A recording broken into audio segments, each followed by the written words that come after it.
Hello and welcome everyone to another week of the Main Event Figure Federation. I am the leader of the Jakks brand, Troy, and with me is the leader of the Overdrive brand. He is Greg. What's up, Greg? What up? I think last week was a successful first week of television, quote unquote. It was, and again, I gotta apologize up front for being sick last week. I swear I'm into this. I know it sounded like I wasn't, but in hindsight, we probably should have put off recording, but I really wanted to do it. That was my dumb fault. I gave Greg ample opportunity, and he was like, nope, I'm good. I'm like, all right. And, I mean, I had fun, and it helped us work out some kinks, I believe. Yeah, I hope people realize that the first couple of weeks of this is going to be bumpy. Yeah. I don't want people thinking, oh man, this is boring. I mean, guys, it's going to take some time. Yeah, and I'm formatting my shows differently from now on, because last week I kind of I slammed everything together, and it was a little harder for me to read. And I should have known from my background in radio, like, don't jumble a bunch of words together, because when you're trying to read it on air, it's, make it big, bold, easy to read, so less of a chance to stumble over yourself and, mix it up. So this week I think I'm going to do a little better. But last week, Greg went first. This week, I will go first. But before we get into the current week shows, do you have your format from last week pulled up by chance? I can in 2 seconds. Okay, cool. What's up? Because I wanted to just go over segment by segment, like what the competing segments would have been from last week. See, something told me, save every one of these. So I literally have a whole folder dedicated to this with my draft, with my notes, with my plans, and with all my weeks. Yep. So it's just crazy. So I'm glad I did that. Cool. Yeah, so I have week one pulled up here. Cool. I'm doing like month by month per folder or per file. Like I have a month full of booking on one file, and then, December will be another file, and so on and so on. Well, segment one for me was a show intro with Eric Bischoff, where he comes out, welcomes everybody to the show, and he kind of talks about the tournaments, bro, and says that we have 30 people on the roster, and it's not enough to fill out all the tournaments. So if somebody's in a tournament that's not on the roster, if they beat someone that is on the roster, they get their spot. And he also announces that there will be qualifying matches for the TV title Triple Threat that will take place the night after our first pay-per-view, Rage in the Cage. That is my first segment. He also says that at the top of the hour, bottom of the next hour, we will see, bottom of this hour, top of next hour, we will see Hulk Hogan address the crowd live in the arena. What was your first segment? My first segment was actually 1 and 2. So, okay. I guess if we're going segment by segment, segment 1 was the first part of World Title Tournament, bro. Match 1, Pete Dunne versus Shelton Benjamin. Okay. Cool. And it was competitive. It went to commercial after a near 3 count. Hold on. Near pinfall. Sorry. Nice. To be fair, I didn't have all this, what we're doing right now, ready to talk about. So if I stutter, I apologize. The show will be a lot better. Yeah. And then segment 2 was, for me, was Rob Van Dam comes out, debuts on the show, and he says, well, I'm in the tournament, the world title tournament. Who's my opponent? The Undertaker comes out as the surprise opponent and squashes him fairly quickly. And the Undertaker's also with Paul Bearer. So, and that was the segment 2 for me. What about Overdrive? Segment 2 was the end of the match where Pete Dunne won and gets the first spot in the semifinals. All right. Segment 3 for me was we introduced, it's the first match of the tag title tournament, bro. It's Demolition coming out. They are 2 of the undrafted picks, and they are waiting on their opponents. First one is Shawn Michaels. The second one is Diesel. He introduces his surprise tag partner. They are the 2 Dudes with Attitude. And that is the beginning of the Demolition 2 Dudes with Attitude match. What was your segment 3? My segment 3 was quarterfinal match 2, Baron Corbin versus Ricochet. Ricochet comes in. Before the match starts, Baron Corbin beats the hell out of him. He makes the ref start the match, but the referee won't until they check on Ricochet. They deem Ricochet is unable to perform. They rule him out. Corbin wins by, I guess we'll call it forfeit. Yeah. By rough stoppage there. Yeah. All right. Segment 4 for me was Demolition, the continuation of Demolition versus the Two Dudes with Attitude. Diesel gets knocked off the apron. Shawn can't get it done. He gets a decapitator, and he is pinned by Demolition. Diesel looks annoyed with Shawn that he took the pin, but he still kind of helps him up. He's like, all right, cool. And then they're buddies again, and they walk off to the back. What was your segment for? It was a highlight package showing the tag teams of Overdrive, the Hardy Boys, the Street Profits, the Major Brothers, Red Dragon. Okay. Segment 5.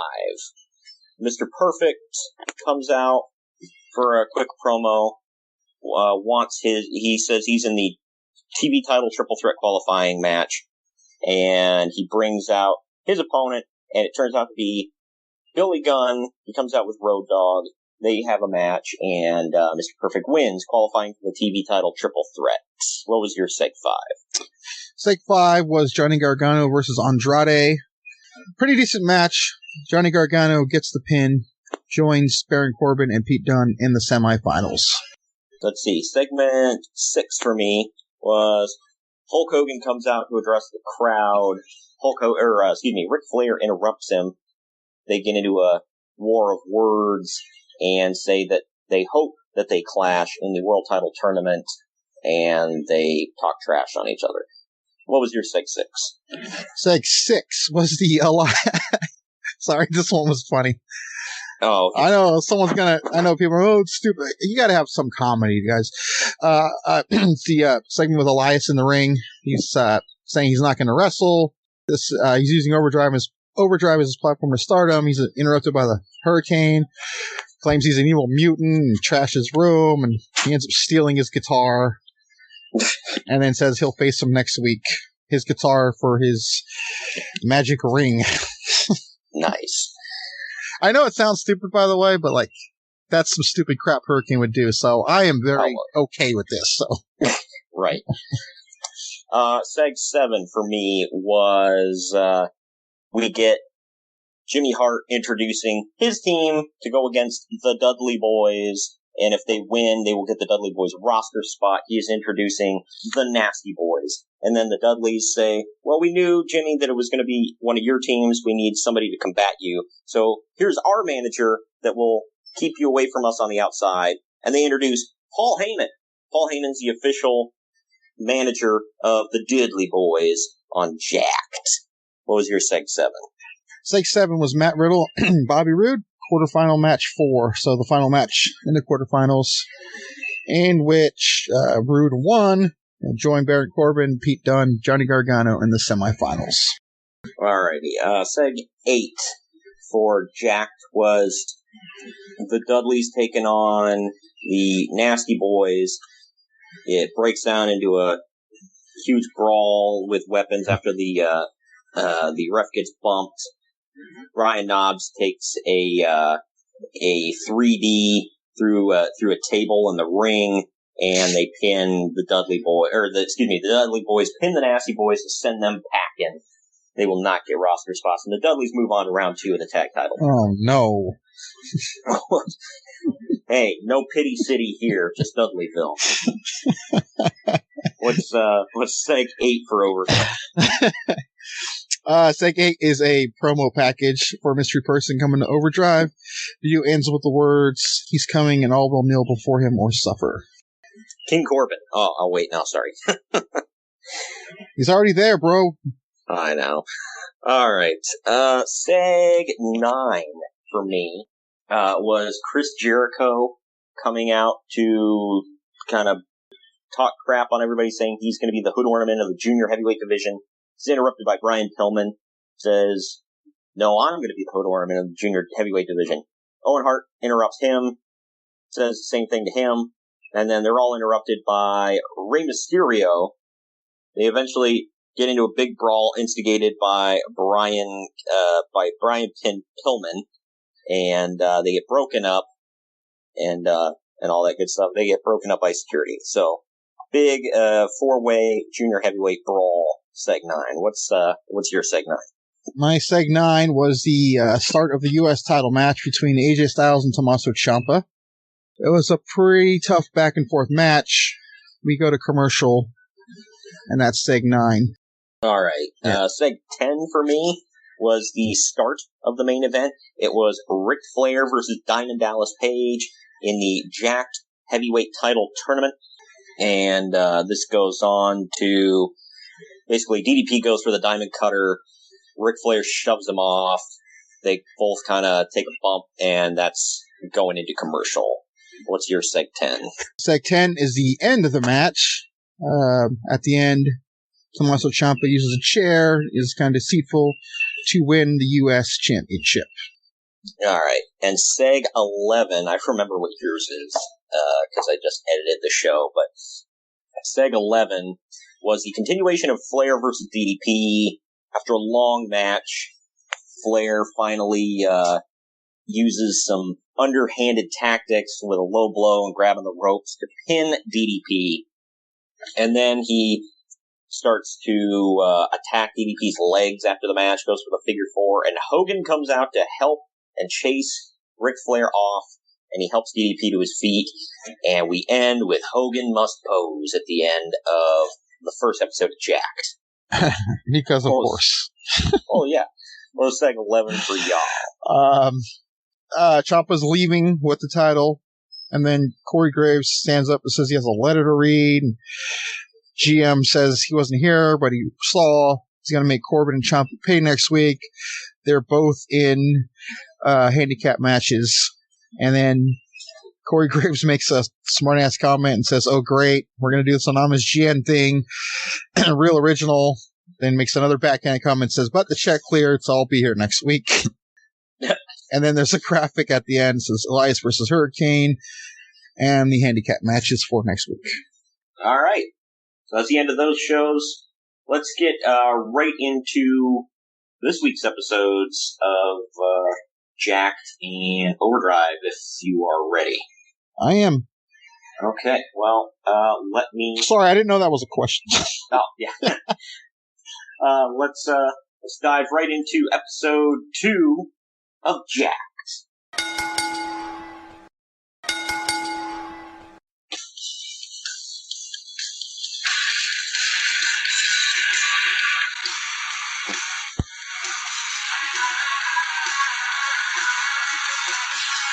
Hello and welcome everyone to episode 2 of Monday Night Jakk'd. In the main event Figure Federation, I am your host, Jim Ross, good old JR, and with me is Jerry the King Lawler. Starting the night out, we've got more tournament matches tonight. Sassafras. We got World Tag Title Tournament, the World Heavyweight Title Tournament, and we got another qualifying match for the TV title triple threat taking place at the end of the month after Rage in the Cage. Let's get the night started.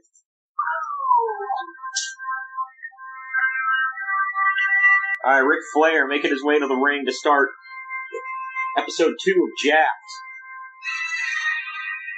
What's the Nature Boy got to say today? Flair comes out and he brags about doing exactly what he was going to do in the main event of last week's episode of Jakk'd. When he beat up DDP, he says clean in the middle. And he says that Hogan's taking on Big Daddy Cool in the main event tonight, but Hogan won't know what to do when he's run over by that big truck. Woo! And then, while Ric Flair is talking as he's wrapping it up, we hear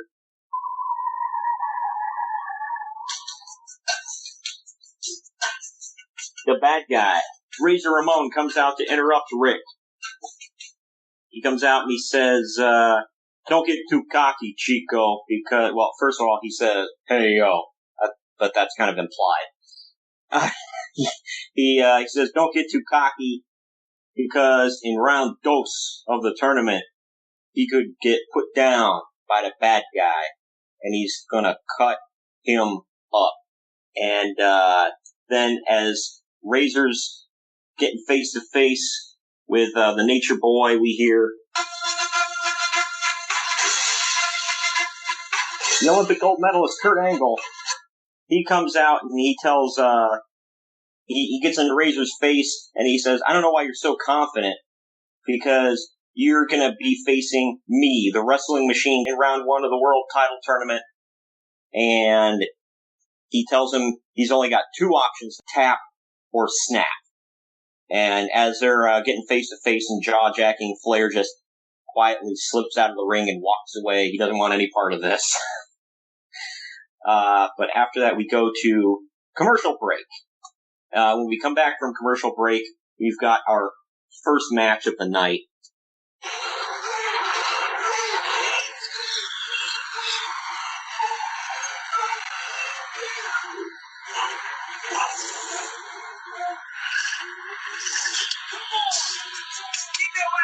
It's Chris Jericho. It's a junior heavyweight match.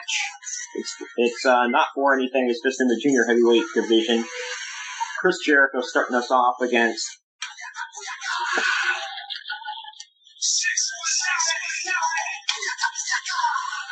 Rey Mysterio. An old grudge match going all the way back to WCW. So anyway, that is our first match of the night, segment 2, Chris Jericho versus Rey Mysterio.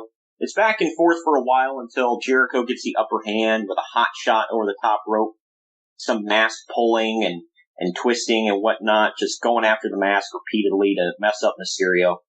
Jericho eventually goes for the lion salt, but Rey moves. Jericho lands on his feet and he tweaks his knee. This gives Rey time to recover. Hit a Hurricane Rana on Jericho, sending him into the ropes. Rey nails a 619 and a springboard splash for the win.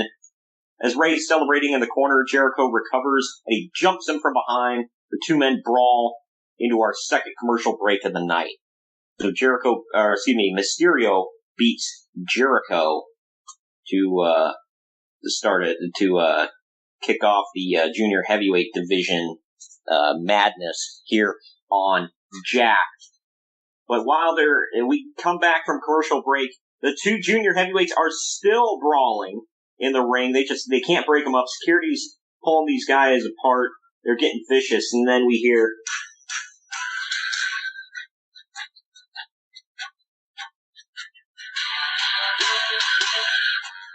the commissioner of Jakk'd, Eric Bischoff, comes out looking angry, storming his way to the ring with a microphone in hand.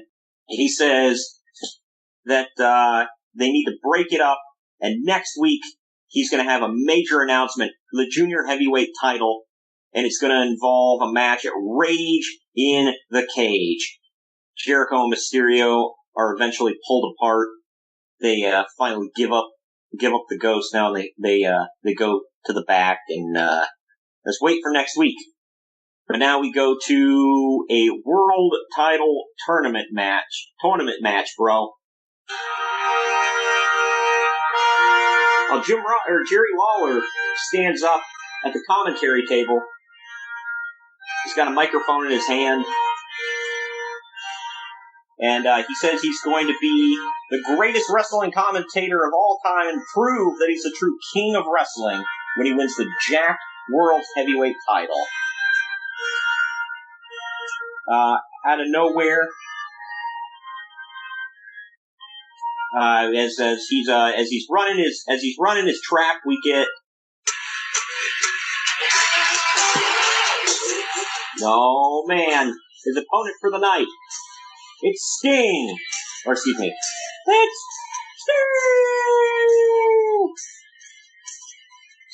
Sting comes to the ring to shut the king up. He comes out and he beats his chest and he howls in Lawler's face. Lawler begs off and Sting chases him around the ring. They eventually go back and forth, back into the ring, with Sting mostly in control, but Lawler uses some underhanded tactics to get the advantage at times. Lawler goes for the big fist drop off the second rope, but Sting rolls out of the way. Sting repeatedly clotheslines Lawler down, and then he whips him into the corner, hits a stinger splash. Lawler drops. Sting goes up top, nails a flying splash, and pins Lawler with a 3 count. Your winner, is Sting. We now go to the back. Don Callis is standing backstage with the Ultimate Warrior, who is curling with an exercise band. Callis goes up and he asks the Warrior what being the first Jack World Champion would mean to him, and what he thinks about facing an unstoppable force like Goldberg in the first round of the tournament. Warrior stops working out suddenly and throws the band aside. He gets serious. He looks in the camera. He says, "It's been far too long since I've held the golden belt that will unlock all of the powers of the universe. I got the call and hopped on the first spaceship from parts unknown to take part in the ultimate tournament to determine who will rule the world as a heavyweight champion. Goldberg, you are not unstoppable. You are a formidable foe, and you are a beast, that is for certain, but you are not unstoppable, and you are not a warrior. With the strength of all the little warriors powering and fueling me tonight, the Ultimate Warrior will become the world's heavyweight champion yet again." And then we get Goldberg's very, very long entrance, takes about 2 to 3 minutes, and then the Warrior runs his way to the ring. But before they can start their match, commercial break. We come back from commercial break, and it is the Warrior versus Goldberg in the Jack World Title Tournament. There's a long, nearly minute-long stare down in the ring. The crowd goes back and forth, chanting for both men. Finally, they start wailing on each other with big fists. Both men get staggered, and the Warrior strikes first with a flying shoulder block. Then they're up, and the Warrior hits another. Warrior dances around and feeds on the energy of the little Warriors. This allows Goldberg time to recover and spear the crap out of Warrior. Goldberg signals for the jackhammer as Warrior staggers to his feet. Goldberg hooks the Warrior, attempts the jackhammer, but Warrior reverses it with a vertical suplex, and both tumble over the top rope to the outside. They're both back up and beat on each other with heavy blows until Goldberg Irish whips Warrior into the guardrail. Warrior staggers out a bit, and Goldberg spears the crap out of him right through the guardrail, collapses it, nearly hits a ton of fans. This causes the Warrior's head to smack the steel, and he collapses. A worn-out Goldberg staggers up. He rolls under the bottom rope into the ring, and the referee makes the 10 count, awarding the match to Goldberg via countout. The crowd is split 50-50. Cheers and boos, and medical personnel comes out to check on the Warrior, who's bleeding from the back of his head. Goldberg is moving on to round dose of the World Title Tournament. We now go to a quick commercial break while they're checking on the Warrior. When we come back, we get...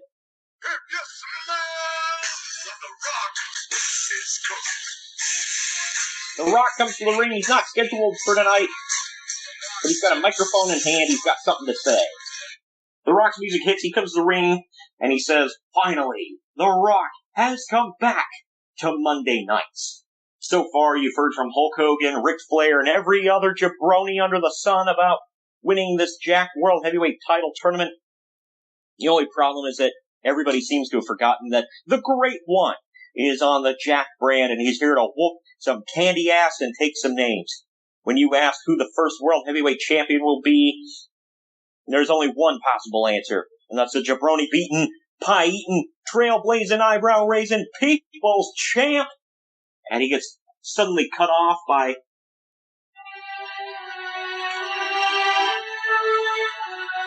It's Mankind's theme. Mankind staggers his way to the ring as The Rock gives him a look like, "What in the hell are you doing here?" He comes to the ring, he grabs a microphone, he says, "Rocky, it's been good to see you again. It's good for me, but it won't be so good for you. Next week, there won't be any Rock and Sock connection. There will be a one-on-one next week. In the World Title Tournament, our friendship won't be anywhere in my mind. Only two things that will be on my mind will be winning the World Championship and causing as much pain and destruction as possible. Next week, Rock, you won't be having such a nice day." Then Mankind clocks The Rock in the head with his microphone, and he starts to beat him down. Mankind fires off some shots on The Rock in the corner, backs up for the running knee, runs in, and The Rock snatches him, and he nails a surprise rock bottom out of nowhere. The Rock plays the crowd a bit before posing, waiting to hit his spine buster. Mankind gets up, and The Rock moves in, but gets caught with a mandible claw. The Rock flails around and fights, punching and stomping away at Mankind, but Mankind won't break the hold.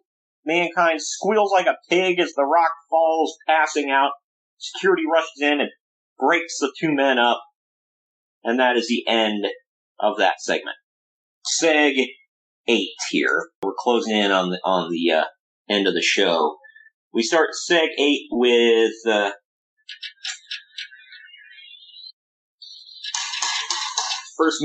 first round match in the tag title tournament, bro. The Hollywood Blondes. They come out to the ring and they await their opponents. Their first opponent makes his entrance. It's the British Bulldog. But who's going to be his tag team partner? He's coming out with a microphone in hand as the Blondes are in the ring waiting. Bulldog says, I can't do a good British accent, so I'm just going to wing it here.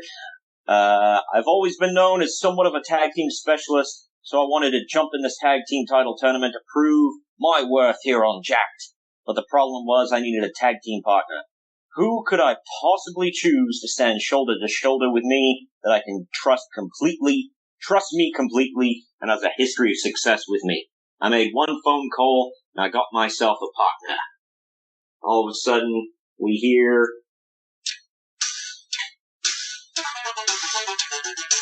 It's Owen Hart! Former WWF Tag Team Champion with the Bulldog.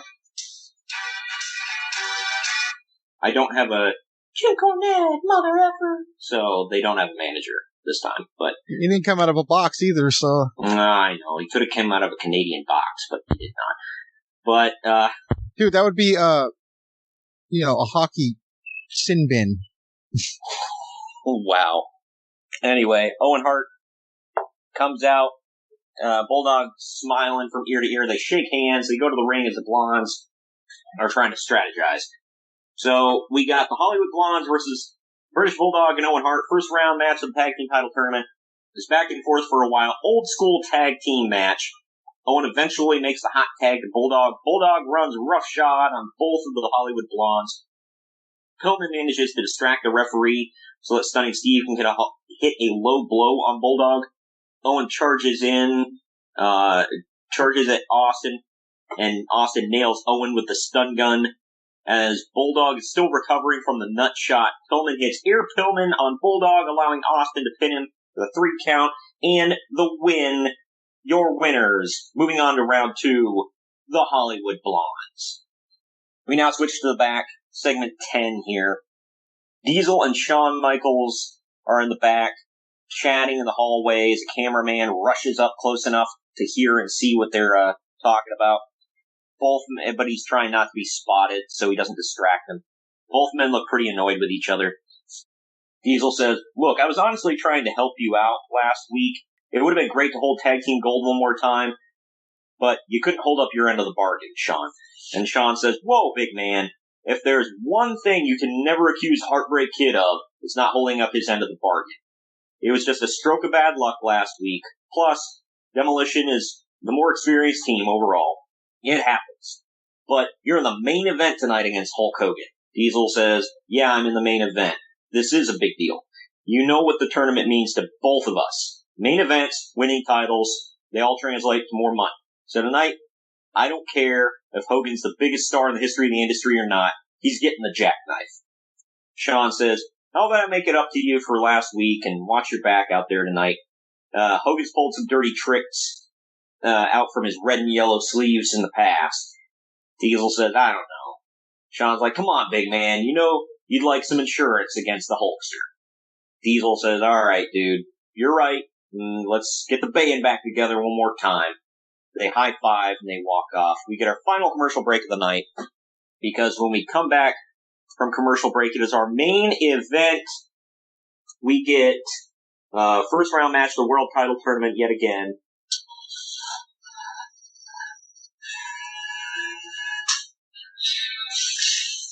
It's Big Daddy Cool Diesel coming out with Shawn Michaels in his corner, and he's taking on the first round draft pick for the Jakks brand and overall first round draft pick. The crowd goes absolutely bananas. It's the Hulkster. So we got Diesel and Hogan. Both men beat on each other for quite a while during the match, hitting each other hard. At one point, Diesel clotheslines Hogan outside the ring near Shawn Michaels. Hogan thinks Shawn looks pretty suspicious, and he shoves him down, and then gets back in the ring. After a while longer, Michaels gets ticked off, and he gets up on the apron, while Diesel's signaling for the jackknife. Hogan pulls Michaels over the top rope, and this distracts Diesel. Hogan, in the distraction, hits a big boot, knocking Diesel back into the ropes. Hogan throws Diesel into the opposite ropes, hits another big boot. Diesel still won't go down, so Hogan hits a big body slam on the big man. He drops a big leg drop, and he wins. You're a winner, Hulk Hogan. Moving on to round 2 of the Jakk'd Heavyweight Title Tournament. Hogan goes on his long pose down. His Real American blares over the speakers because Hogan must pose. Shawn Michaels looks shocked. He's like, what the hell just happened?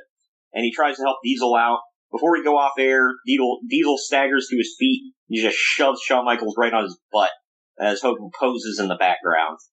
End of Jakk'd. All right. What do you think overall?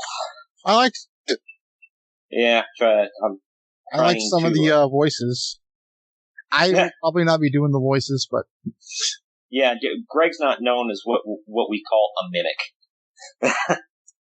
Yeah, but I liked it. Hogan must pose. Got all the tropes. I didn't see King being involved. That was a nice twist. That was a swerve, bro. Swerve, bro. For those of you that did not listen to the draft, I did draft him, so he is an active wrestler. All right, man. It's you up next with Overdrive. We won't start a timer here because, as we found out last week, I don't know what my official time was this week. I know I went a little long, but I don't think you touched 30 minutes though. So yeah, and last week Greg didn't even hit. I think you might have hit 15. Yeah. So, all right, let's get it going for Overdrive. All right.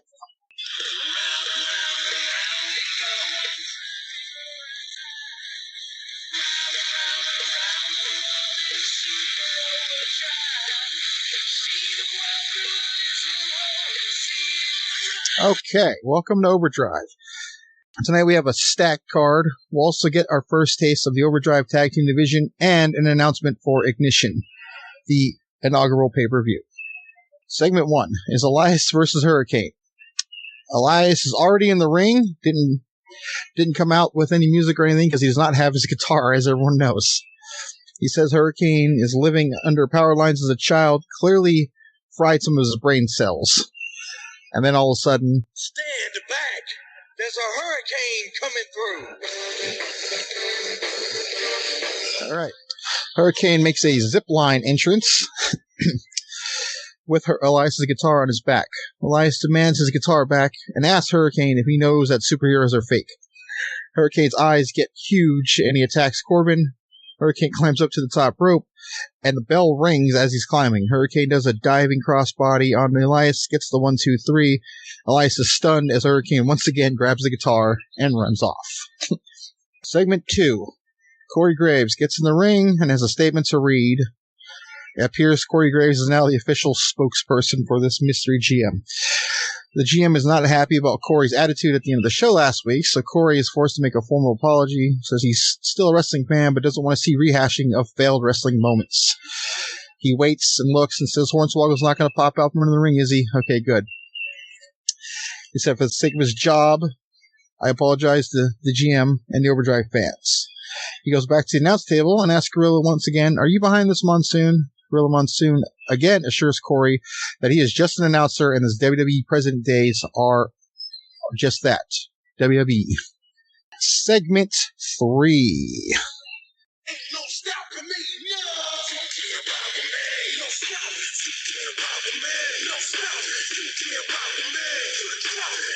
All right, Shelton Benjamin's out.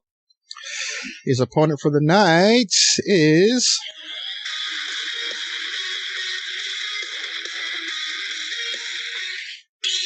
Murphy.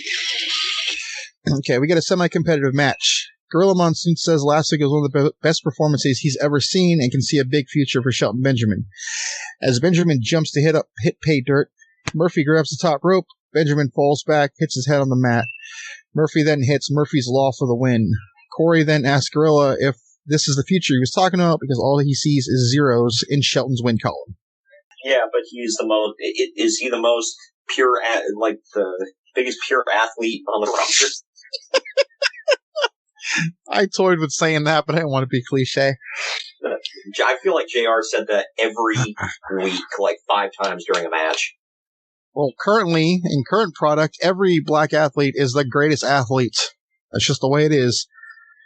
It's always either Shelton Benjamin or Billy Gunn. Yeah, right. I think Billy Gunn would kill to have that now. Okay. Actually, he still looks pretty good. Okay, segment 4. Tommaso Ciampa is in the back, prepping for his handicap match. Baron Corbin walks in, sarcastically smiles at Ciampa, tells him not to choke.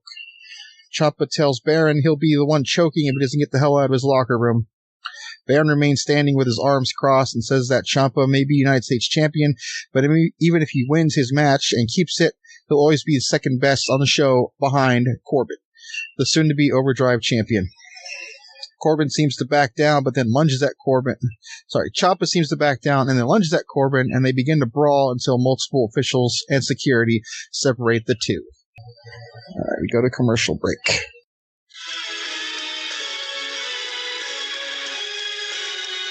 All right, we're back in the arena. Tommaso Ciampa is out for his handicap match. As a reminder, if he loses this match, he loses his championship because of the way he earned it last week. Tommaso Ciampa's in the ring. Ciampa's in the ring, waiting for his opponents. It's about a good 1 minute or so passes by. He's getting really upset, saying, "Let's go." And then the music hits.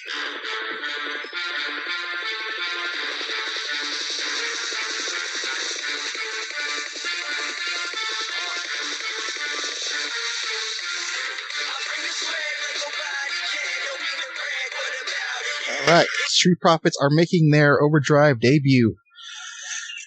I want to hear Gorilla Monsoon say, "They want the smoke." I would kill for that.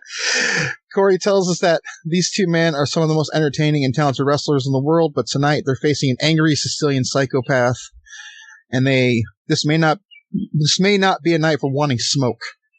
When the match begins, Ciampa is completely outmatched the entire time and looks to have zero chance as the Profits do not have to tag in and out. Tommaso Ciampa takes advantage of a Street Profits miscue off of a Dawkins missed one-handed bulldog. We go to commercial break. We come back. This is segment 6, by the way.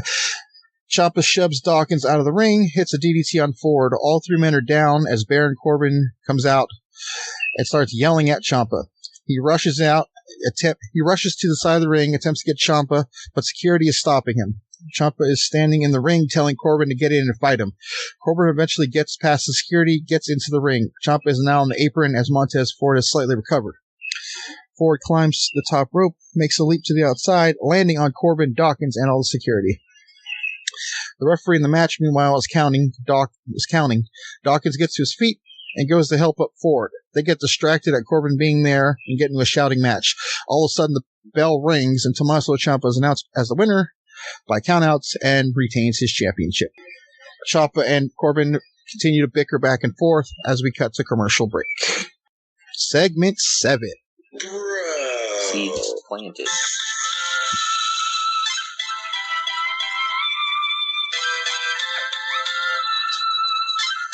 All right, Matt Riddle comes up. He talks about how living the bro life is easy and anybody can do it if they really, really want to. In the middle of his speech, we get interrupted.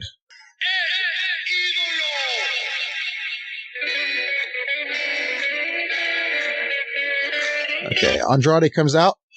In his semi-broken English, tells Riddle that the bro life is for a pollo.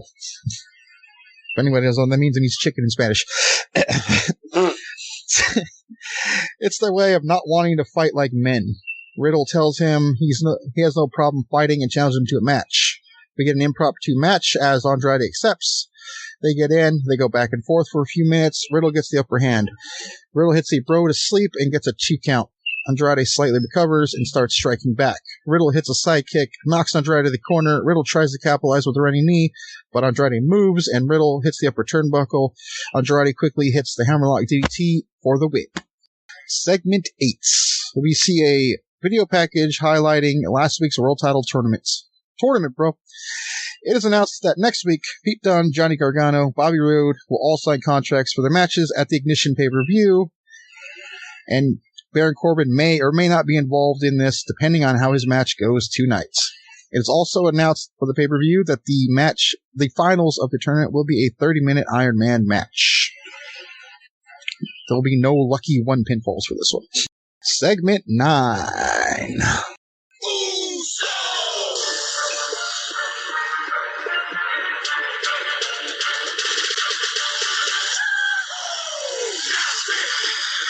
We get the Usos making their way to the ring, and their opponents for the night will be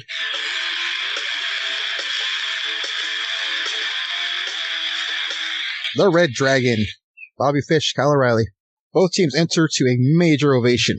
Lots of tags. Jimmy Uso and Bobby Fish are fighting it out. Both men land a shot at the same time, knocked down to the mat. As the announcers tell us, we have to take a commercial break. This is where it's going to get tricky because I put this all together. This one took me a while. This is probably my most thought-out match. As we're back from the break, we still haven't had a tag. Fish is fighting off kicks left and right, but eats a desperation super kick from Jimmy. Jimmy makes the hot tag. Jay knocks O'Reilly off the apron, but Fish hits an exploder suplex on Jimmy, expanding all of his energy. Jimmy sees Fish down, so he drags Jay over to the corner to make a hot tag.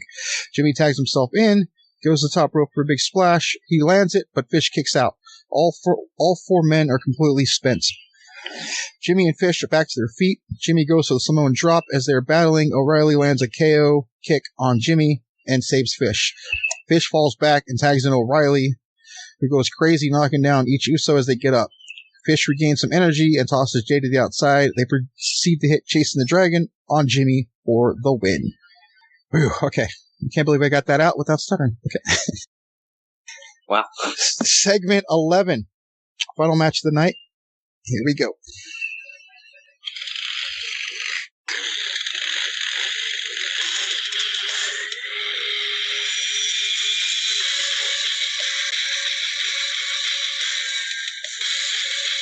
So we got Baron Corbin. He comes out and says, I don't give a damn who the mystery team is. I'm going to beat them both and take my rightful place as the king of Overdrive. Lights go out and we hear the music of his opponents.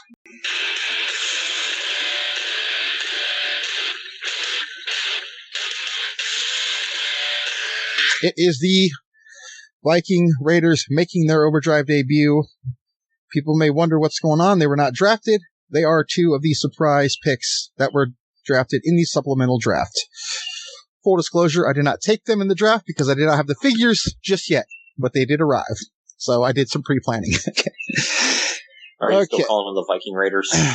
Well, hell yeah, they're called Raiders, so I want to go with that. Okay. Well, you should go with the Viking War Raider experience. Yeah. No? Machine. God damn, they went through a lot of names. Okay. Okay, here we go. Raiders give Corbin plenty of time to prepare. Corbin's walker. He's hesitant to get in, but he finally does and engages to no success. The Raiders mercifully beat down Corbin and toy around with him instead of pinning him. As the beating is happening, all of a sudden, we get some music hit.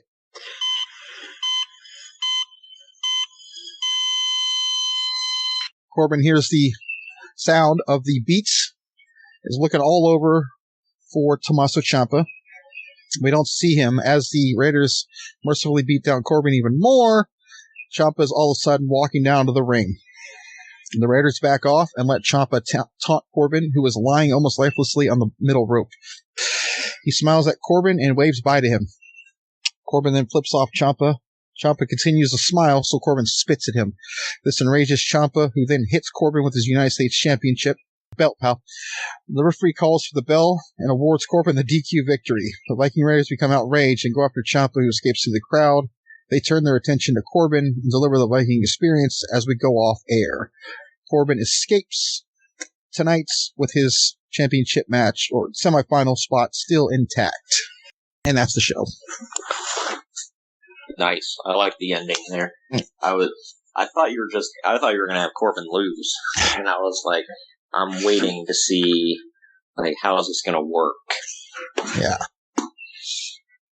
Nice. I debated on the finish. I was like, should he just win? It's like, no, there's no way him alone is going to beat these two when they don't have to tag out. So, yeah.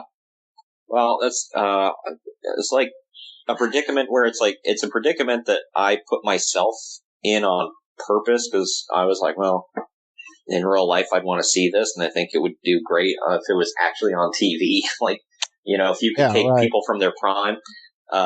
Where I had Goldberg versus Ultimate Warrior. And I was like, well, I don't want to have either one of these guys lose, but one of them has to lose. Right. So, but yeah, so it was something. Yeah. I think it was a successful week 2 of TV. I could see some storylines and feuds and whatnot building for you.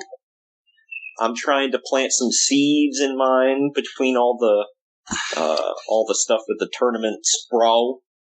Yeah, I'm obviously not having a traditional tournament where the semifinals happen on the show and the pay-per-view has the finals. Yeah. Because whoever wins is going to have to do double duty. So I think that's better. So right. And your first you said your first pay-per-view is Ignition? Ignition, yes. Okay, and mine is Rage in the Cage.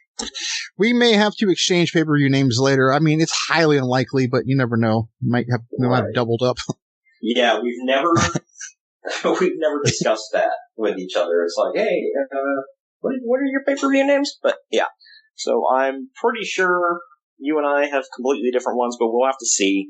Like you said, I didn't even think about that until you brought it up. So I'm thinking just ahead, since this is our second TV. Usually the way I like to do things when I fantasy book, and I don't know if you're on the same page, I like to have a good 4 weeks of TV before a pay-per-view. I have 4 written, but I'm rewriting some stuff, so. Okay. Well, because the reason I'm saying that is because I'm thinking our first pay-per-view would probably be best on the last Sunday of the month, which is November 29th. That will give us 4 weeks of TV before our first pay-per-view. You like that idea? I do. I even toyed with the idea of not doing a pay-per-view every month too. Yeah, I mean, it's all up to you how you want to do it. I'm definitely having a pay-per-view every month. Some of mine, as you can see by the name Rage in a Cage, a lot of my pay-per-views are going to be themed. Not all of them are going to be themed, but I'm going to try to have a certain, like Eric Bischoff always talked about having, something special about every pay-per-view and not just a match, but like, what's the hook? What's the theme? And yet he crapped on Lockdown. Yeah, I know. I get his point of it, but I know I do too. But I mean, you can't say, "Oh, it needs to have a theme," and then crap on it when it has a theme. I was like, I think his point is that like it needs to have a good theme because I mean, you've brought stuff up to me too, like these ideas people have pitched that you and I knew about, and you're like, well, it's original. And I'm like, just because it's original, and nobody's thought of it, doesn't mean it's good. No, it's true, but I always like to give points for originality because, like, it's not copy and paste. I got to be fair. I know exactly what you're talking about too, but hey, stupid as it may sound, I've never heard of it before. Yeah, and it's not like that out there. Like, I mean, obviously it's never gonna happen, but like, it's not impossible. Like the way it's described, it's like it can totally happen. It'd be stupid, but it can happen. Well, just so everybody knows, for Rage in a Cage, no, it's not going to be exactly like Lockdown. It's not going to be every match is in a cage. But there will be multiple, right?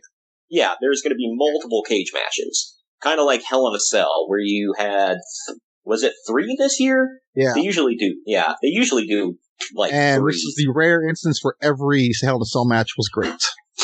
Yeah. I thought the first one was like, if you're grading, I know as of now, it happened forever ago. Yeah. If you're grading on pure stars, that first match wasn't it for you, bro. But, like, I'm not watching wrestling purely for who has the best work rate, you know? That would go to the women's match, actually. Yeah, I thought that was really good. The Drew and Orton match was, I mean, it definitely was not bad. It was a good match.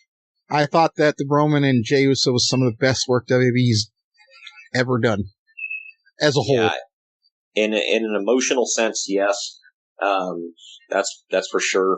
Looking at my cards now, I'm still fleshing out. I don't have a full card for my pay per view yet. I know a lot of wrestling promoters always say, "Well, you book the show like the pay per view, and then you work backwards." Like, I might actually go the old in your house route. If I'm going to do it every month and only have 5 or 6 matches, maybe. I don't want to put 1 million matches on pay-per-view. I just think it's kind of for the sake of having matches. I mean, there may be pay-per-view where I only have 4, but they'll be long, you know. I mean, I don't want to shove it all in there. I look back at like when we've been reviewing in your houses and stuff. Yeah. I was like, there's only like we did the Canadian Stampede. I think there's only 4 matches on there, but every match hit, and I'm like, man. If every match is going to hit, if the trick is to make every match hit is to have less matches, I'd be okay with that.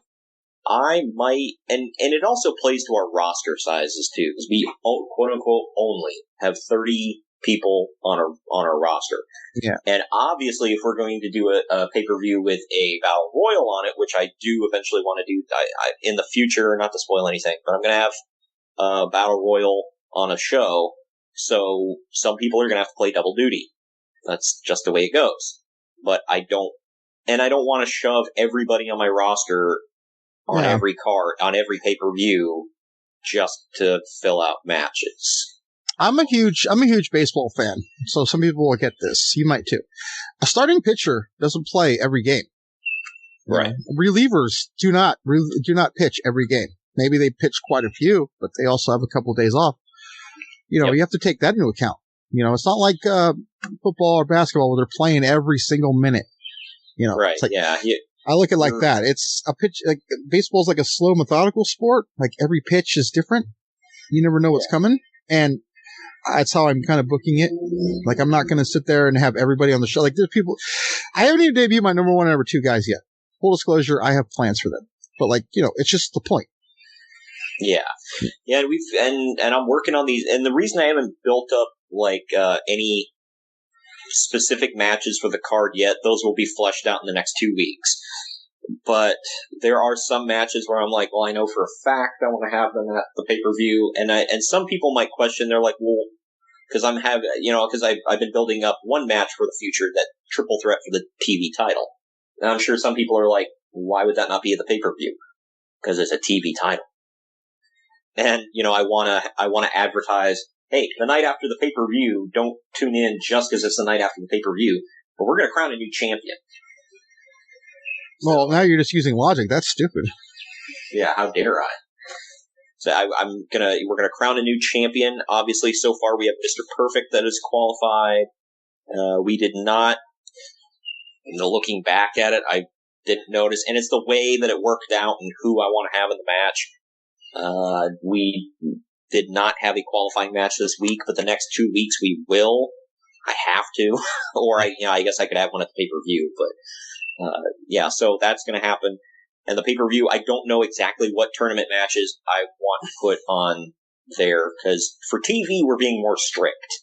I think for the pay-per-view we can go more loose format, because we're not going to want to do a bunch of big, long interview segments, big, long, I'm standing in the ring and talking. The GM's not going to come out and explain a bunch of stuff, stuff like that.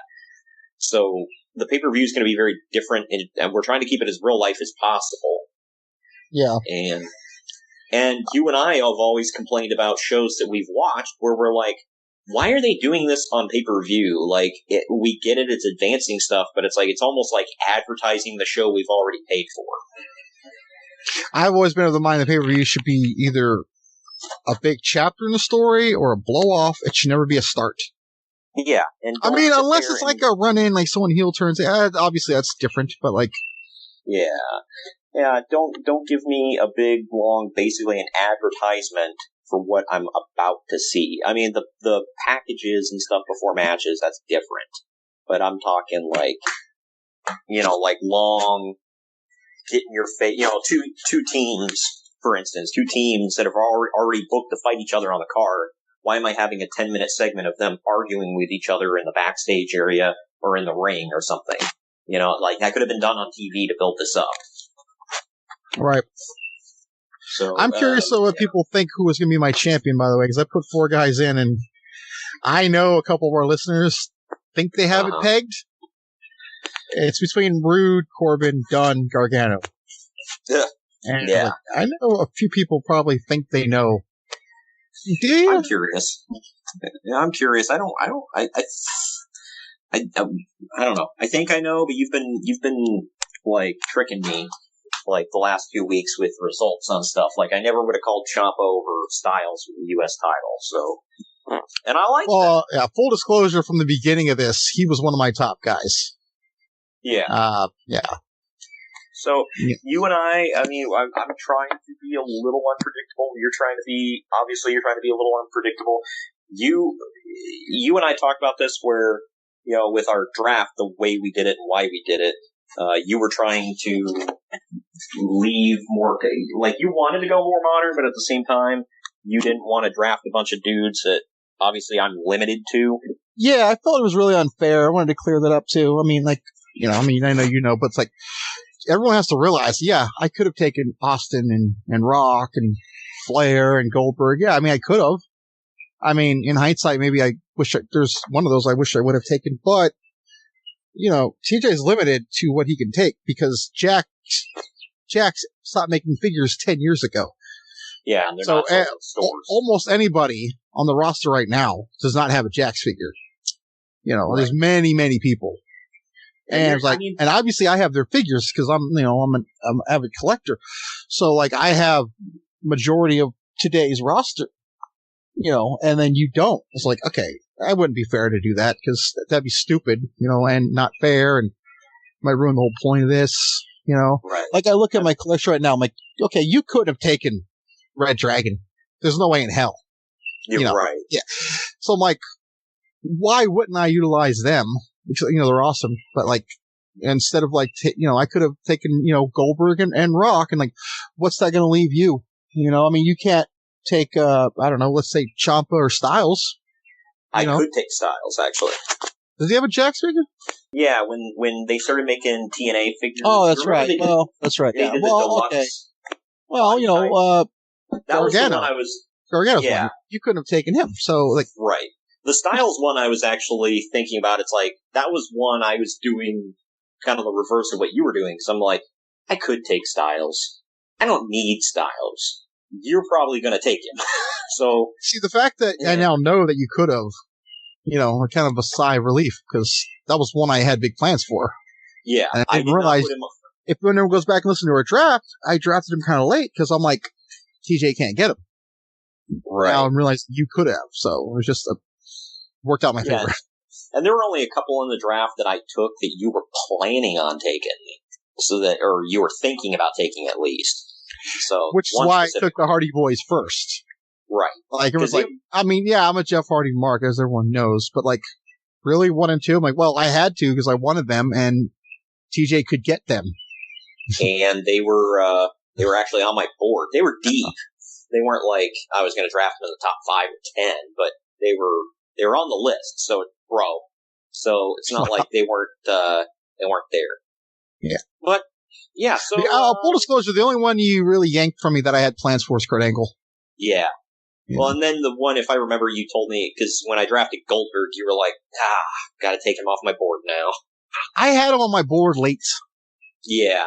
So Kurt Angle's the only one you took that really affected me, on all honesty. And I can't remember, did you say you had The Rock on your board or no? I did. Yeah. In hindsight, I probably wouldn't have taken him now I think about it.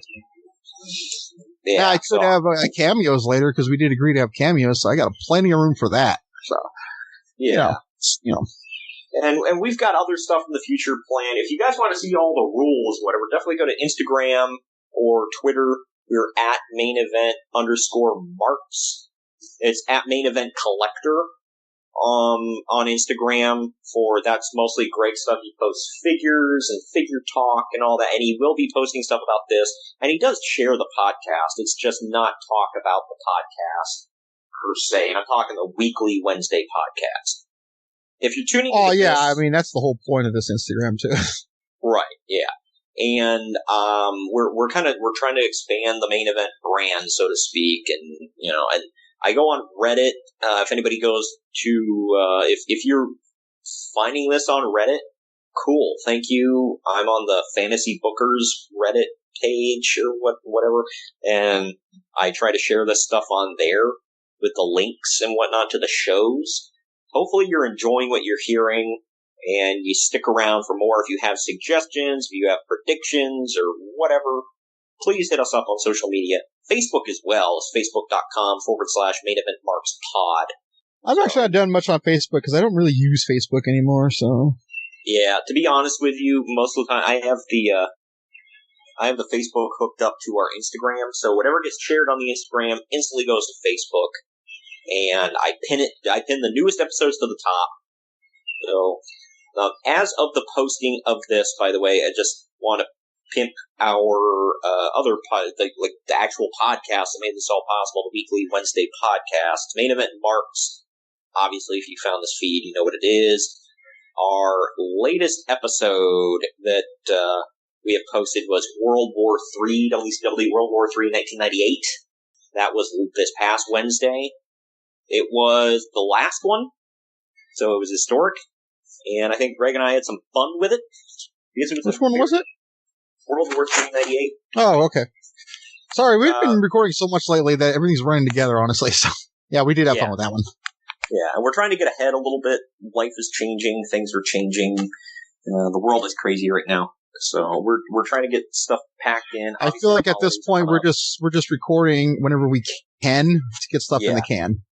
Absolutely, and I've been editing and producing and whatnot like a madman. So while doing a full-time job, so I'm just thankful I get to work from home. So that is. Yeah, and it's appreciated.